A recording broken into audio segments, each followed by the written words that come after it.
Hi friends, നമ്മുടെ cent angle സീരീസിൽ part 2 ആയിട്ടാണ് ഞാൻ വന്നിട്ടുള്ളത്. കണ്ടാൽ വളരെ കോംപ്ലക്സ് ആയി തോന്നുമെങ്കിലും കുട്ടികൾക്കും ഡ്രോയിങ് തുടങ്ങുന്നവർക്കുമൊക്കെ വളരെ ഈസിയായി ഇത് ചെയ്തെടുക്കാം.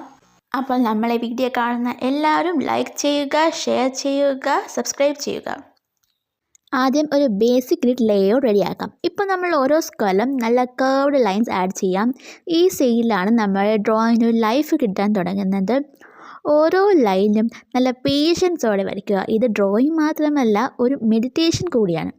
മൈൻഡിലെ എല്ലാ ടെൻഷനും മാറി നല്ല റിലാക്സ് ആയിരിക്കാൻ ഇത് സഹായിക്കും.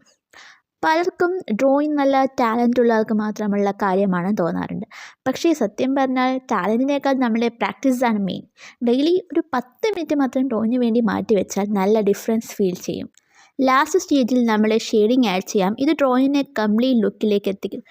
നിങ്ങൾക്ക് ഈ വീഡിയോയിൽ ഇഷ്ടപ്പെട്ടാൽ ഒരു ബ്ലാക്ക് ഹാർട്ട് കമൻറ്റ് ചെയ്യണേ, മറക്കല്ലേ. സോ ഫ്രണ്ട്സ്, നമ്മുടെ 3D cent angle drawing complete ആയി. ഈ പാറ്റേൺ നിങ്ങൾക്ക് ഇഷ്ടപ്പെട്ടോ? 10ൽ എത്ര മാർക്ക് നിങ്ങൾ ഇതിന് കൊടുക്കും? ഒന്ന് കമൻറ്റ് ചെയ്യൂ, ഞാൻ നോക്കട്ടെ. അടുത്ത പാർട്ടിന് വേണ്ടി വെയിറ്റ് ചെയ്യുന്നവർ പാർട്ട് 3 എന്ന് കമൻറ്റ് ചെയ്യണേ. See you in the next video.